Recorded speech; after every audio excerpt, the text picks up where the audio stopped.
Welcome to Post Games, a podcast about how and why we love video games. I am your host, Chris Plant, and I am so damn happy to have you here today.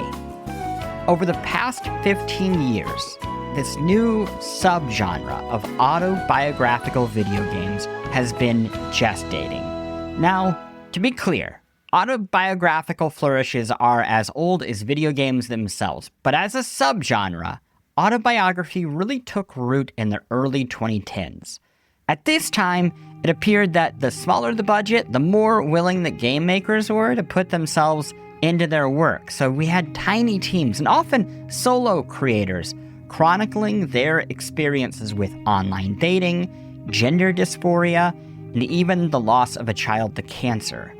Despite this exciting burst of experimentation, by the late 2010s, following rampant harassment of game developers on social media in the wake of Gamergate, specifically targeting women, people of color, and members of the LGBTQ+ community, autobiographical projects shrank, with the most interesting work happening largely in text-forward microgames built in tools like Twine. In the 2020s, though, following the COVID-19 pandemic and presumably many artists spending a profound amount of time with themselves, the autobiographical games began to return. The category has never received a proper name over the course of all this. In reviews, interviews, and developer notes, people have used terms like the journal game, the personal game, and the nonfiction game. I call them memoir games. Memoir feels more intimate, human, and a little voyeuristic, something that I don't think should be removed from these games' appeal. A memoir game may be a memoir in the truest sense, a non-fiction story through which the author recalls experiences as they happened, like 2025's Despelote. However, I see the term memoir game as more expansive, allowing for fantastical fictional stories inspired by an individual experience, like Papo and Yo. The memoir game also contains games written in the style of autofiction.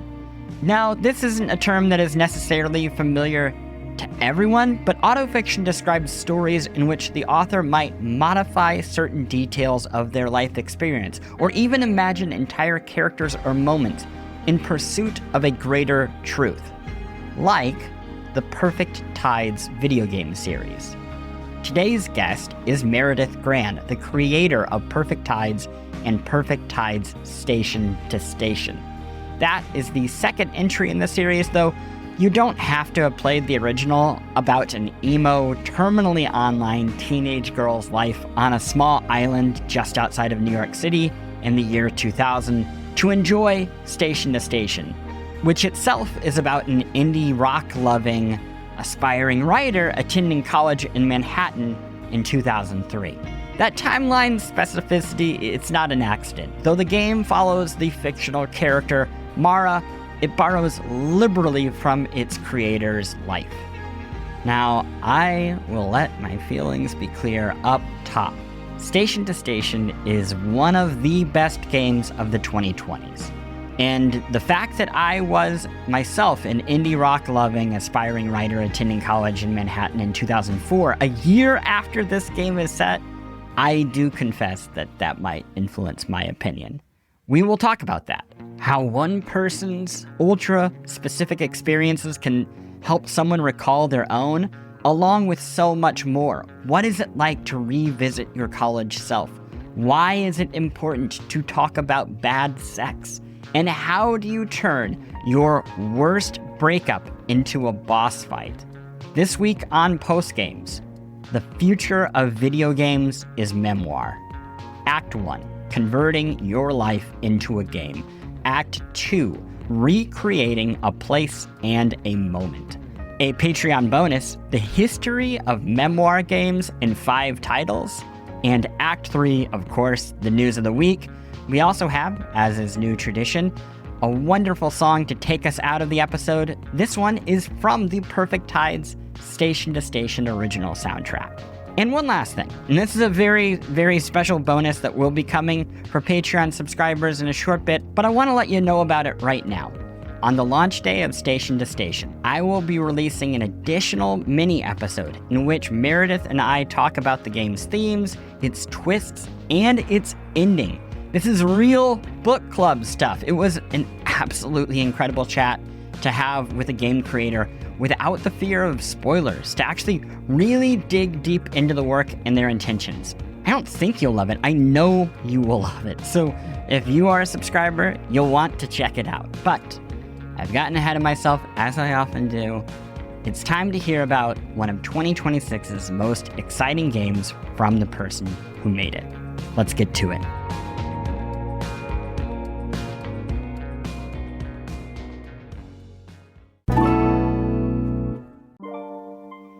It is a new year and you want to eat better, but you still have no time to work with. You have no energy. You have so much going on in your life.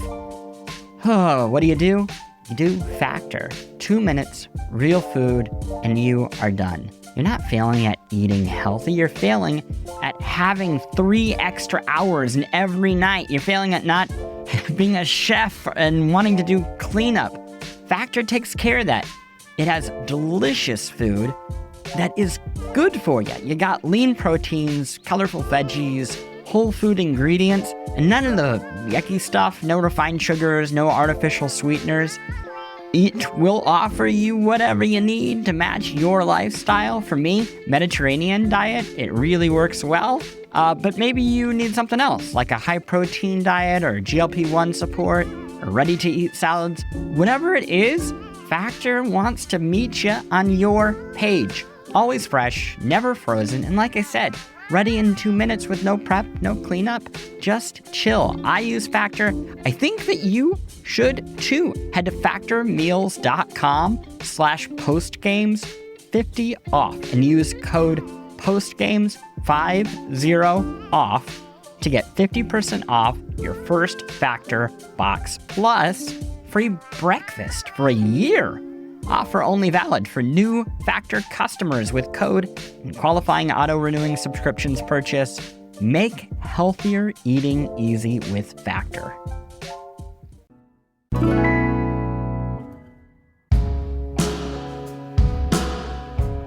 Act 1. Converting your life into a video game. Meredith Gran has been writing some form of autobiography, memoir, and autofiction for the past 2 decades. Her first hit wasn't a game, but a webcomic. Octopus Pie ran from 2007 to 2017 and followed the daily adventures of a pair of 20-something millennial women living in Brooklyn. After Octopus Pie concluded, Meredith shifted to video games, a medium where she could spend years honing a singular story from beginning to end. The result was the first Perfect Tides. Released in 2022, it borrows the skeleton of the point-and-click adventures that Meredith grew up with, like Monkey Island, and layers on flesh and blood from her life experiences, growing up on a small-town island just outside New York City during the emo and internet boom of the new millennium. The sequel, Perfect Tides Station to Station, arrives 4 years later, and while I adore the original, Station to Station is the work of a game designer who has enough confidence in their craft to strip away any, quote, necessities that don't work. Here, as Meredith explains, much of the point-and-click obligations recede, making room for an affecting, familiar story of those first steps out of the tide pool of adolescence and onto the terrifying sands of adulthood. You've been writing memoir or autofiction, I don't know which you prefer to call it, for nearly 20 years. Mm-hmm. First with the daily webcomic Octopus Pie, more recently with Perfect Tides. What keeps you returning to this corner of writing? Well, I don't think I realized that Octopus Pie would be classified as autofiction early on. It started more as fiction, and, I was kind of going for like a sort of a loose sitcom format that I could do whatever I felt like at the time with it. And that ended up being really conducive to extracting the truth from my daily life and putting it into my stories. So I didn't intend for it to start out that way. And I had never even heard of that genre. But when I heard autofiction, it was probably around the time I was starting to develop the first Perfect Tides game. And back then, that was like 2017. And at that point, I think we were very much in the clutches of a time period where I would say, the majority of artists and writers, musicians were being really careful with what they said and to, by extension, being really careful with the things that they put in their work. I feel like that fear from like the 2010s, it became very pronounced at some point, and it continues to follow me to some extent. But autofiction felt like something that I could actually express myself through, because I felt like there was a bit of a defense there. No matter what I say, I am still saying like, well, this happened-ish, so you can't be mad at me. You're not allowed to be mad at me. And I don't even know if it was necessary for that to happen. I feel like times have changed, and it's not something I worry about as much as I used to. So for the sake of, I guess, clarity, I'm going to refer to you as a memoirist throughout this, if that's okay, Sure. just because autofictionist isn't a term. What do games allow a memoirist that, let's say, prose or comics don't? I've never tried my hand at prose before, but I feel like when I was in comics, it always struck me how quickly and concisely you could get to something that you might have needed to use, pages of writing to get to. You can just show it. And at the same time, I always felt frustrated with some of the nuance that was missing from comics and animation where I had previously done my work, where I felt like I wish I could just describe this in my own words. I think I could get at the essence of it better. And then, combining writing and animation and video game graphics, I didn't really even realize how much adding kind of like the experiential aspect to it would enhance the kind of stories I like to tell. It really took me, I think, until the first game was done and people actually played it for me to realize that they were engaging with it more deeply than I had ever found them to be engaging when I did comics. It's sort of, I feel like the two mediums are not extremely different. There's nothing passive about reading comics because the reader has to like join these panels and kind of animate them in their mind and connect the moments in their mind. And with video games, it's very much the same thing where like, if nobody plays the game, then the story does not unfold. But yeah, there's just so many more dimensions to games where like, when I told a story in a comic, people were thinking, I can't believe this happened to her. And now they think, I can't believe this happened to me. And that is a serious difference. In other interviews, you've said that you find the second-person narration of classic adventure games to be this kind of natural match for the stories that you want to tell. How did you discover that? I think I was really, really into it as a kid. I kind of just like loved the way you could be mean to your character that way. Like you can speak to your character, you can scold them, you can punish them, you can kind of kick them when they're down. So, I guess I kind of like to torment characters. I feel like it's funny when your character is a little bit of a joke. It's funny when your character's name is stupid and, they're just kind of a joke to the world. And I think the second person narrative adds like this extra omnipotent layer to them where they're calling themselves stupid or somebody with, a greater vantage point than them is calling them stupid, questioning what they're doing. There was a book I read by Tom Robbins. It was called Fast Asleep in Frog Pajamas. And it's like one of his less known books, but it's written in a second person narrative. And the entire time, like the main character is being, you're hearing it as you. And I had never seen anything like that before. I'm sure there are other books that do this. The book itself is not enormously impactful on me, but reading an entire book that way definitely did something to me.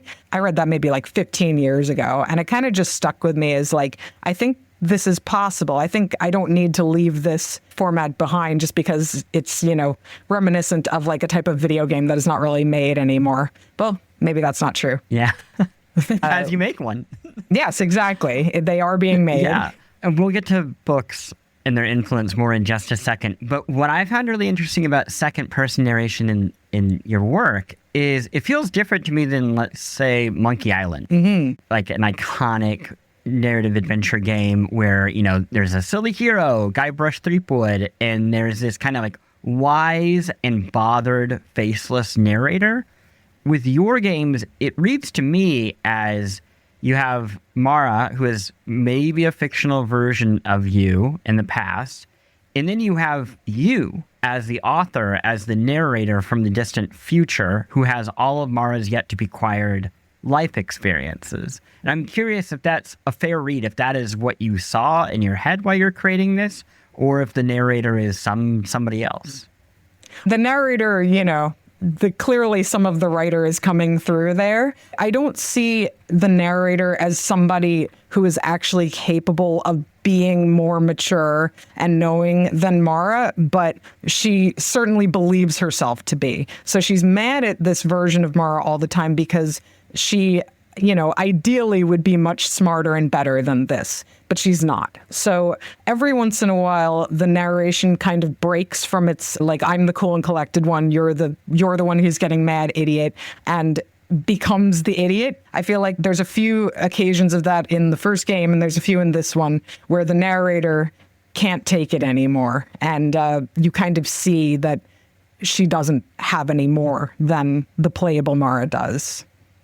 Yeah, at a certain point, she needs Mara to take a bath and brush her teeth because it just is not acceptable. I want to go into the books. How books work in this game, it's so interesting to me because I would say it's maybe the core mechanic. Can you describe how Mara is influenced and consumes books and what role they play over the course of the, adventure? Well, in the first game, there was a lot of collecting inventory, like collecting little rocks and pieces of crap on the floor. And to me, that's like teen inventory, kid inventory. And now that she's in college, her main currency is books. There aren't really that many inventory items in the game. Her ideas and her books are her inventory. So you get your first book for free, and then you can exchange that for another book. And that keeps going for the whole game. Unless you discard all of your books at any given time, you can use one of your books to trade for another one. And then you can take books out from the library, which are available for sort of a limited amount of time. There are also instances where you can trade books with other characters in the game when you think that maybe the book will be meaningful to them. And then I haven't even talked about that you can read them and you can gather ideas from them, which will then level up your knowledge of certain topics, or they might influence your writing in some way, or they might influence conversations that you can have with other people. Yeah, what I loved about the books is in most games you consume your consumable and then you get like an increase in some random like trait, right? And you kind of get that with the books. Maybe you learn more about the city or you learn more about anarchism or sex. But the real reward was your little reviews of each book. So after Mara completes a book, you get this short piece of criticism that is so rewarding and so edifying. It's like the perfect little college course reduced into like 4 paragraphs of a takeaway from the book. Were these lessons things that you took from these books in your 20s, or were these critiques that you now have in hindsight that you wanted to kind of fit in after all of you've lived more life?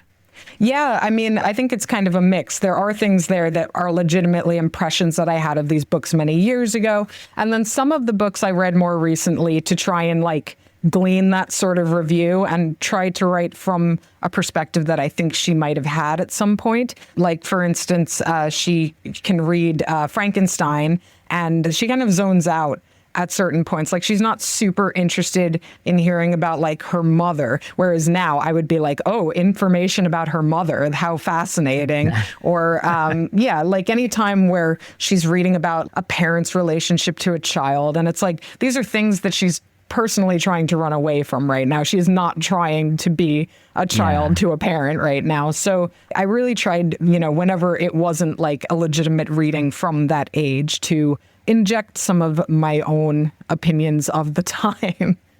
Yeah. The other, I guess, side of this coin is the computer and the internet. You have fit internet culture into both of these games. You spend a considerable amount of time on a personal computer in this game, sometimes to Mara's and the player's detriment, I would say. Why is this part of life so important to you as a memoirist? The computer was very important to me as a writer when I was 15, 16. I would write on like my dad's laptop, and I would save it onto a floppy disk and take it out of the laptop so my parents wouldn't be able to read it. It was the best way for me to work on my writing and to potentially share it with people on forums who were sort of, middling teenage writers like myself. So in my games, I do try to capture the culture of the internet as it was at that time, because I think it is a little bit forgotten unless you experienced it yourself, or maybe even if you experienced it yourself. I think it's easy to forget what the internet was to us in the early 2000s. It was a very different experience just by the merit of that you had to sit at a personal computer to use it, and you had to connect to the internet to use it. So I think my memory of the computer was that it was this escape, and it was this way that I connected with people, and it was the device that I actually used to write. And it was also the place that I would channel a lot of my anxieties and perhaps overshare or go into like some kind of a cycle spiral where I'm unable to not look at it. There's a great moment in the game where Mara gets on the internet in an unexpected space, and the narrator comes over and says it was so easy for her to get on the internet. All she had to do was find the modem, connect an Ethernet cable, connect it to the laptop, and it's like, oh yeah, that is a time. Do you think games are uniquely equipped for capturing our digital lives, specifically like our online lives, in a way that other forms aren't? I hadn't thought of it, but yeah, like just being able to simulate the internet, to actually put people in that position where they feel like they're on a website again or clicking on a UI. Like I guess the internet can also simulate that. But if you're putting somebody in this enclosed formal system, it's very easy to simulate a computer experience. I wanted to pull out of the game side now to your life as someone who's telling these stories.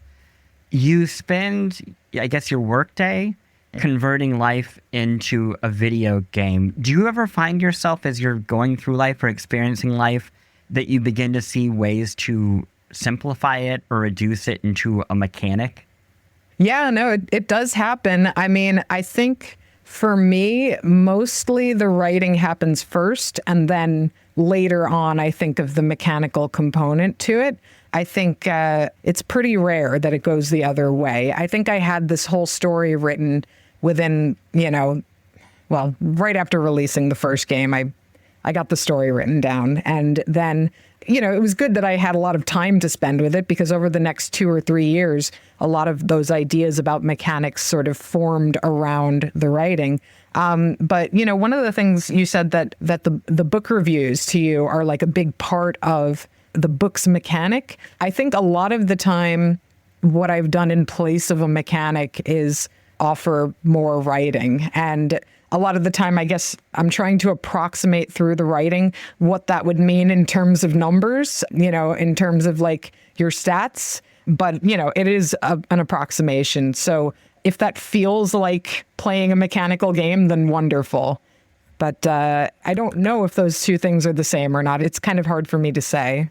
So I'm ashamed to say this, but after playing the game, I considered Googling your biography to learn spoilers about Mara's future, and very quickly was like, that's not good. Like, I had to stop right away.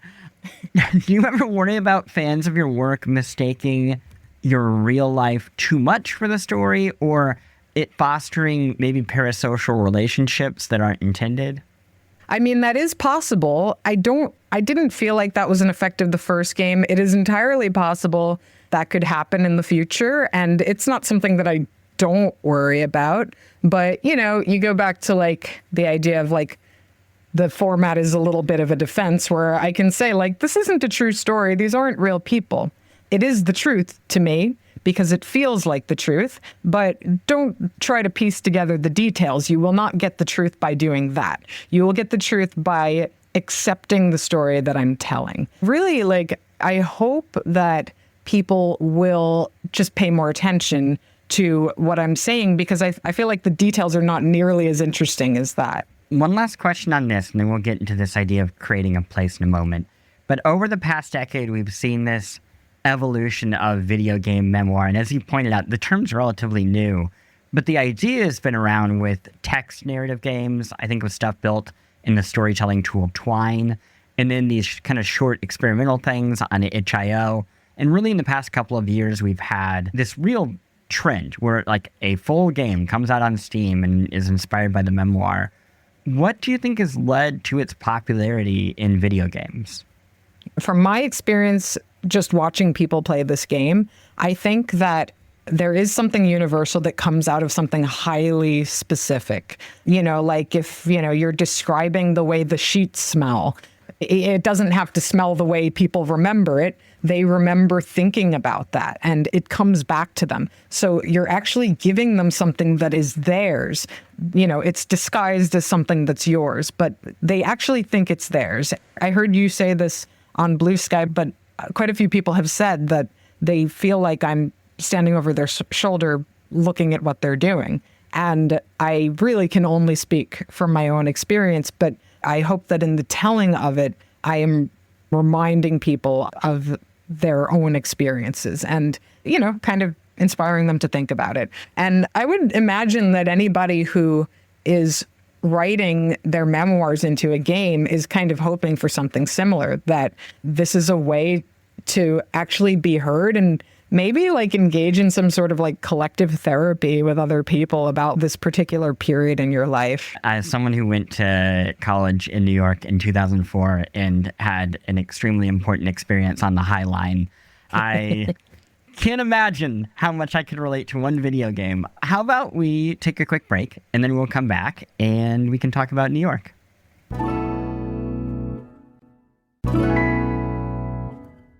Act 2, recreating a place and a moment. You wrote daily webcomics for a decade before Perfect Tides. And in an interview last year on this podcast, Critical Care, you said that video games offered something comics hadn't, and it was this chance for people to live in the world you create. Can you unpack that one a little bit? Yeah, I mean, I think that when I was making comics, there was sort of like, it was like sort of a fanciful world. It felt like something that would be, it's fun to watch from the outside, not necessarily to experience from the inside. And I mean, I don't even know if Perfect Tides is fun to experience from the inside. I don't know if fun is the word that people would use to describe it. But I do want people to go there because I feel like for all I was able to say in comics, I do think there was a limit there where they would see those stories playing out, but I don't know exactly what it is. It might be just the nature of the way people follow serial stories, but at some point they would start to speculate. They would try to guess where the story is going. And I actually feel like I've got them a little more this time, like, because they are literally wondering what is going to happen to them. And that's different than standing outside of the story and wondering what's going to happen. For people who have not played a Perfect Tides game, for people who are curious about how the game actually works, how are they interacting with this version of New York? Because it's not Grand Theft Auto 4, right? Like, you're not going around shooting people or doing things that you expect to do in a traditional New York set video game.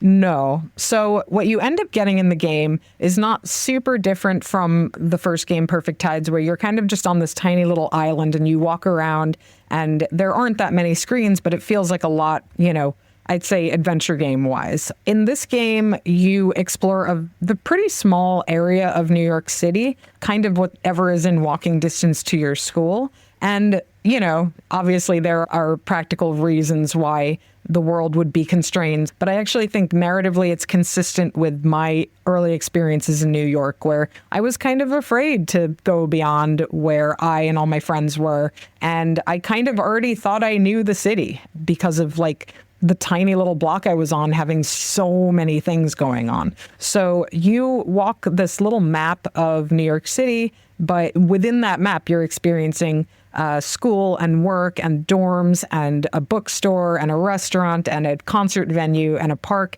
So you kind of get, to me, all of the little things about New York that would have actually been my experience at that age, where I had no real knowledge of the city and no real money to spend. So to me, I think it sums it up. It ends up summing it up pretty well, like what I would have been up to during my freshman, sophomore year of college.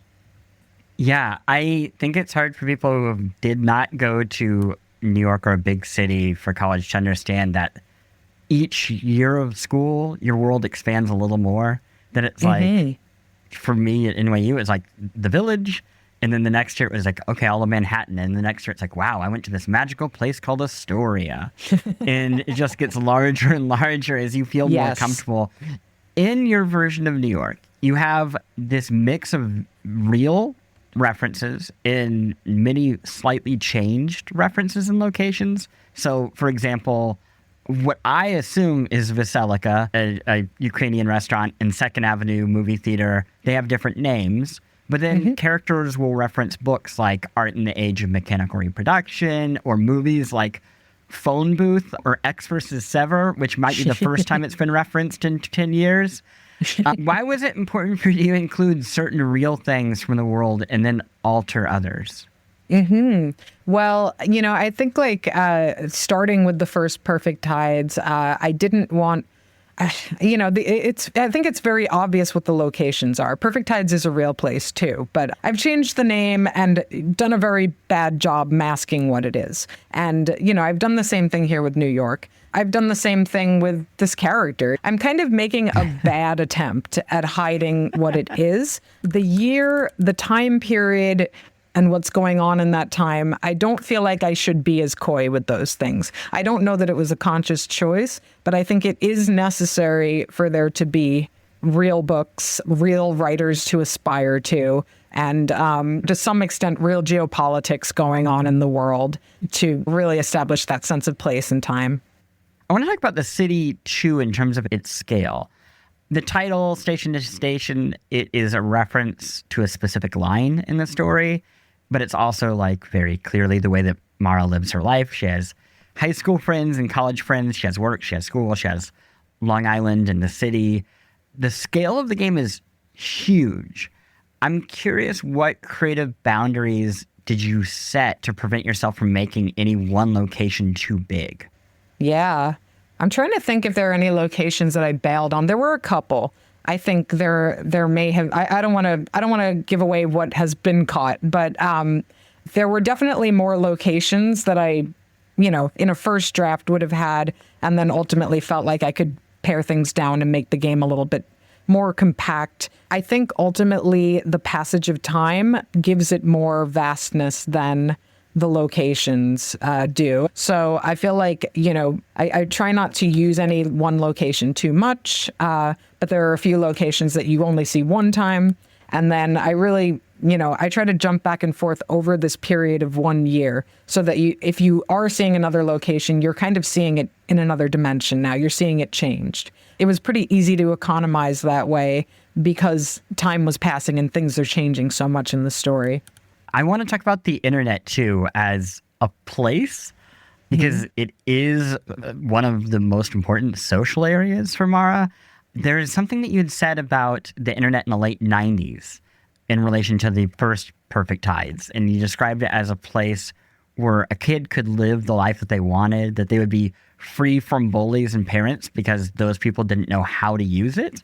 But by Station to Station, the internet is a bit more evolved. It's more a part of everyday life. Teachers are on it. Friends are on it. The two start to connect. When you were conceptualizing the computer and the internet for Station to Station, how similarly or differently were you thinking of it from the other spaces in Mara's life? One change that was very conscious is in the first game, you see Mara's face and you don't see the computer screen at all unless like a UI window pops up. But in this game, we see her from the back and we actually see the computer. So I think perhaps it's a bit demystified. It's more of a tool in that regard. When there is some kind of, when there's something going on the internet, it's not as typical in this game for Mara to carry that with her throughout her day and her life. It generally is settled within a short period of time, whereas in the first game, she's thinking about her online life constantly and wishing she was there. So I think in this game, in Station to Station, Mara is much more present in the physical world, and the internet kind of helps her to mediate some of those relationships. Yeah, there are also these strict limits on how much the player can read and write and do on the computer in a given day within the game.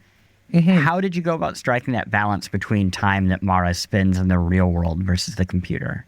Well, there's a certain amount of story that is going to play out every day. There are a few times where, you can choose between like if you want to spend more time on the internet or you want to have an experience in real life. But by and large, the things that are going to happen to Mara in real life are going to happen. And, with work, with school and all that, she doesn't really even have time to think about the computer the way she used to. So the player often gets to choose, like, is this a priority or not? Is this going to make me feel like I wasted my day, or is this going to be awesome? How important is it to you as a memoirist or autofiction or whatever we want to call this at not just preserving your experience, but a place like New York? Like, what about that did you want to make sure is captured so that it is kind of caught in amber in this game for the rest of time? I think some of the heartbreak that Mara feels for how transient her life has become is how I feel, that I left New York almost a decade ago, and in many ways it is pretty unrecognizable now. I know my editor, Matt, he went to New York to to see some of the Perfect Tides places, and there were very few that I could give him that still existed. It is mostly gone, and most of the people that were there are gone. One of the anxieties that Mara deals with is this idea that all the things that happened in the city already happened, and the things that are happening now are like a pitiful shadow of that. And I think a lot of the time people come to New York with that sense that they've already missed it. And then 10 years go by and somebody else has the sense that they've missed what that person had. So I think capturing the now as I remember it is kind of helping me to assign value to that experience that I had. That, I wasn't living under the Bowery in the 70s, but it was still pretty amazing and worth remembering. Yeah, now everybody yearns for the days of girls in Williamsburg. Who knew? That's so crazy. I would never have guessed at the time. Yeah, exactly. Well, I'll give you a chance here to plug the game and everything, and then we'll come back for the kind of bonus section. But can you tell everybody how they can check out the game? Sure. If you want to get it on multiple platforms, you can go to perfecttides.com, hyphen or no hyphen, doesn't matter. You can get the game on Steam. The first game, Perfect Tides, is already out if you want to play that one in anticipation of the new one, or play it after you play the second one to enhance your enjoyment of the second one. Both of those are possibilities. And then I also did make a webcomic over the course of 10 years. If you want to read that, you can get it at octopuspie.com. It's been free for we're coming on 20 years now. It is in print by Image Comics. You can ask your comic shop buyer to get it for you. It comes in a really nice box where I changed the size format halfway through the series. So some of them are wide and some of them are tall, and the box fits all of them. It looks really nice.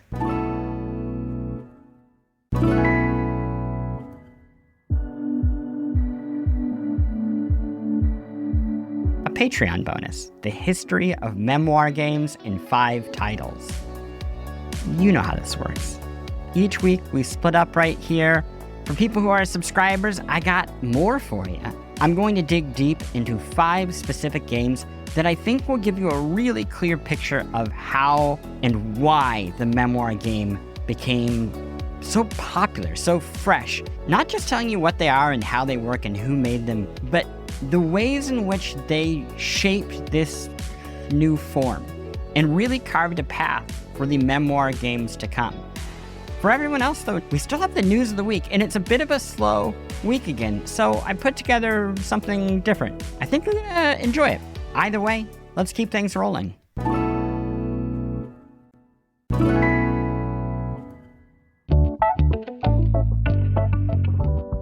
Act 3, News of the Week. The January video game news doldrums, they continue. So once again, I would like to use this space to provide a different sort of help. 15% of Americans make a New Year's resolution to read more, and I suspect that number is even higher amongst you wonderful eggheads who listen to an NPR-style show about video games. You're probably like me. For that reason, I'd like to help you read more in 2026. My advice here can be boiled down to 2 words. Simple, fun. Let's start with the fun. Reading doesn't have to be challenging, or important, or difficult, but like any other activity, it does require some practice. So rather than start with a 1,000-page history of the American Revolution or the latest doorstopper novel about families in crisis, build your reading habit with something that interests you. Since you are listening to a podcast about video games, it's safe to say that is a solid starting point. There are literally hundreds of books about video games, from fiction and nonfiction to practical guides and self-help manuals. The videogamelibrary.org has done an incredible job of tracking releases spanning decades, regions, and languages. There is absolutely something for you, no matter what aspect of gaming culture makes your brain tingle. Now, the other word, simple. The best way to maintain a habit is to sand off the friction. This means audiobooks, pocketable books, and coffee table books. Each serves a different purpose. Audiobooks are an excellent way to pass your commute so long as you promise to still have time for this lovable guy. Mike Drucker was actually on a previous episode, and I wholeheartedly recommend his memoir, Good Game, No Rematch. And I just want to add here, audiobooks count. You listen to audiobook, you're reading. Just give yourself that grace. By pocketable books, I mean anything you can toss in your backpack and have ready when you're waiting for a bus to arrive or a movie to start. In the coffee table book, it is the alternative for when you're lounging on the couch or bed and you have that sudden urge to doom scroll. You know what's way better than doom scrolling? Reading about Doom. I have mentioned Bitmap Books a number of times on the show, and I'm utterly smitten with their history of first-person shooters from 2003 to 2010. It's called Hurt Me Plenty, which also describes how it feels to be whacked in the head by this 464-page collection of stunning photography, art, screenshots, and interviews with designers on everything from Call of Duty to Garry's Mod. I promise if you put this on a coffee table, you're gonna work your way through it because it's just sick to look at. And one last thing, just to keep you off a screen, you can literally avoid screen time by now reading your YouTube. Former guest Jacob Geller has adapted his work into not one but 2 great collections published by Lost in Cult, How a Game Lives and You're Not Overthinking It. I will link to all these options and more in the newsletter at post.games and on the Patreon at patreon.com/postgames. Let yourself enjoy reading, and I guarantee you will read more in 2026. And that is the news of the week.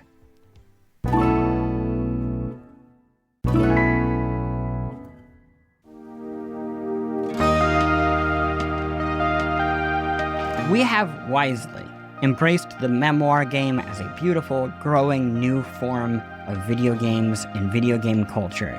Now, who would you most want to produce an interactive biography? For me, it's gotta be Bo Jackson. And I'm not talking about the Tecmo Bowl era, but the reclusive bow hunting era. I'd call it Bo Knows Bo. Next week, I have been reading Super Nintendo, writer and reporter Keza McDonald's new history of Nintendo, and I learned about the most absurd, expensive, and utterly impractical single item to ever be added to a Superfans collection. And of course, I won't spoil it. You'll want to listen to the next episode and hear fresh details about a company that, despite being the heart of games culture, is famously, you might even say notoriously, secretive about its games, its designers, and its past. Until then, though, a reminder, post-game supporters get the show and the newsletter early on Fridays at 5 p.m. Eastern at the latest, usually way before that. They get extra acts and bonus materials. This week, Patreon listeners got an entire bonus segment in which I walked through the history of memoir games using 5 memoir games to do it. And I also have a bonus mini episode dropping on the same day as Perfect Tides Station to Station's release on January 22nd.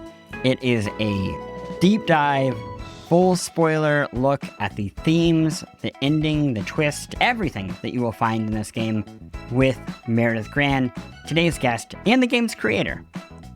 Plus, each month, subscribers get a new entry in my current ongoing series, Past Games, a collection of episodes that, with the help of special guests, is revisiting the biggest gaming anniversaries of 2026. So far, we've done a deep dive on the original Pokemon and the year 1996.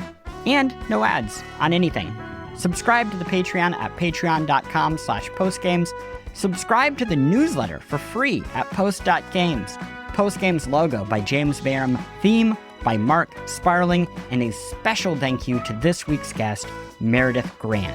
Like the show, leave a review on Apple or Spotify, or share the show with a friend.